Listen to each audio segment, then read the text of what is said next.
کیا آپ کو لگتا ہے کہ اس میں فیوچر ہے؟ فیوچر کی اس میں ڈارک ہے.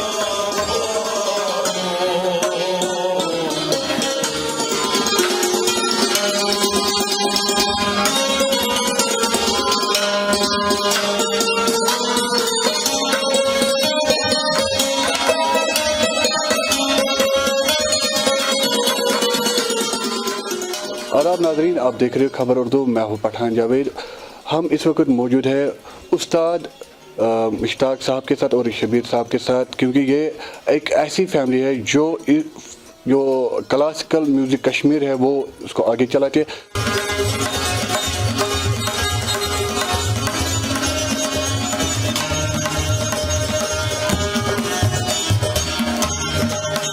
بات کریں گے استاد مشتاق کے ساتھ. استاد مشتاق، آپ ہمیں بتائیے پہلے اس فن کے حوالے سے. یہ جو سفیانہ کلاسیکل میوزک آف کشمیر ہے، یہ ہم نے آپ کو پہلے ہی بتا دیا کہ یہ مغل دور میں ایران وسط ایشیا سے یہاں آیا ہے. تو اس وقت جو ہمارے جد بزرگوار تھے استاد سلطان جو ساز نواز، وہ ہم ان کے گھرانے کے ساتویں پشت ہیں. تو ہم یہ تب سے چلاتے آ رہے ہیں یہاں، اور اسی مینر میں اس کو رکھا ہے جس مینر میں ہم نے ان سے دیکھا ہے. یہ ہمارے استاد جو تھے اس پدم شری استاد غلام محمد ساز نواز، ہمارے والد صاحب، انہوں نے جس ڈنگ سے ہمیں سکھایا ہے اسی ڈنگ میں ہم نے اس کو رکھا ہوا ہے اور اس کو آگے لے جائیں گے. باقی جو آؤٹ سائڈرز ہیں ہمارے پاس آتے ہیں، ہمارے انسٹیٹیوٹ میں سیکھتے ہیں، اس کے ساتھ ساتھ ہم اپنے فیملی کو بھی یہ سکھاتے ہیں. فیملی مطلب ہمارا جو بچے ہیں ان کو بھی ہم یہ سکھاتے ہیں. میرا بچہ ہے قیصر مشتاق، اس کی ایجوکیشن کوالیفیکیشن ہے MSc، لیکن اس میں اس کی کوالیفیکیشن ہے BI میوزک. اور میرا بھتیجا ہے شبیر صاحب کا جو بیٹا ہے، وہ بھی اس نے گریجویشن کیا ہے، لیکن اس میں وہ اپرووڈ آرٹسٹ ہیں.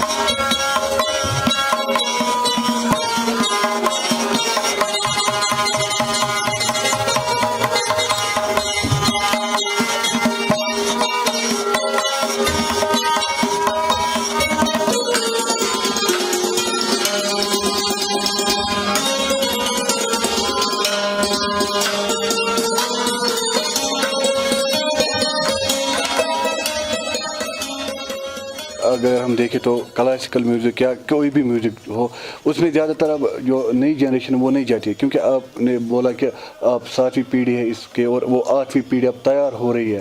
کیا آپ کو لگتا ہے کہ اس میں فیوچر ہے ان کے لیے؟ وہ تو میں نے پہلے ہی عرض کیا ہے، فیوچر کی اس میں ڈارک ہے. اس لیے ڈارک ہے کیونکہ آج سے 40 سال پہلے 30 سال پہلے جیسے ہم اپنے والد صاحب کے ساتھ جب ہم پروگرامز کرتے تھے، جو بھی کوئی گورنمنٹ ایونٹ ہوا کرتا تھا اس میں نیسیسری ہوتا تھا صوفیانہ.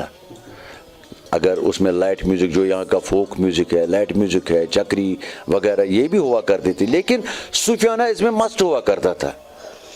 جہاں بھی کوئی بھی ایونٹ ہوتا تھا پہلے صوفیانہ ہوتا تھا. اس میں کمی آ گئی. یہ ڈپینڈ کرتا ہے گورنمنٹ پر. گورنمنٹ کو ایسے اقدام اٹھانے چاہیے کیونکہ یہ ہمارا ہیریٹیج ہے. یہ میوزک جو ہے اس میں جو انسٹرومنٹس ہے وہ اور کہیں نہیں ہے. اس کو بچانا ہے، یہ گورنمنٹ کا کام ہے. آج سے 20 سال پہلے 30 سال پہلے کالجوں میں ہوا کرتا تھا یہ ایک سیلیبس کے طور پہ، جس کی مثال ہے women's college, Nawakadal college, TT college, cultural academy, وہاں پر بھی اس کا کلاس تھا.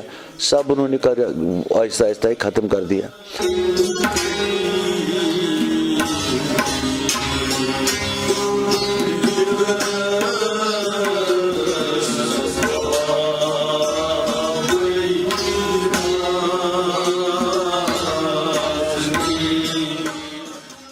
شبیر صاحب، آپ یونیورسٹی میں بچوں کو سکھاتے ہیں، آپ کو لگتا ہے کہ کافی ہے یونیورسٹی میں یہ سکھانا؟ نہیں، کافی نہیں ہے. یہ وہاں سے بچے سیکھ کے نکلیں گے، اس کے لیے ہمیں کیا کرنا ہے، گورنمنٹ کو کرنا ہے، یہ کالجوں میں رکھنا ہے. کالجوں میں ہم نے سلیبس بنایا ہے، جیسے انڈین کلاسیکل میوزک ہر ایک کالج میں ہے، وہاں پہ اس کی ٹیچر ہے، الگ الگ ووکلسٹ الگ ہوتا ہے، ستار بجانے والے الگ ہوتے ہیں، طبلہ الگ ہے، اسی طرح اس کا بھی ہونا چاہیے، ہر ایک کالج میں یہ ہونا چاہیے۔ گورنمنٹ کو یہ اگر وہ یہ کر سکتے ہیں تو یہ زندہ رہے گا۔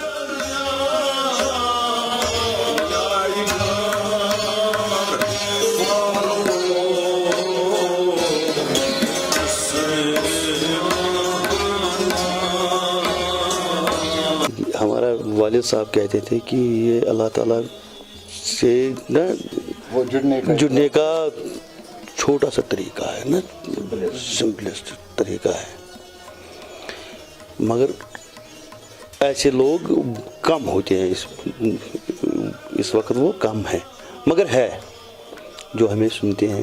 ابھی بھی ہماری وہ محفل چلتی آ رہی ہے، وہ تو بند نہیں ہو جائے گا، وہ تو چلتی ہیں، مگر اس سے فن زندہ نہیں رہے گا۔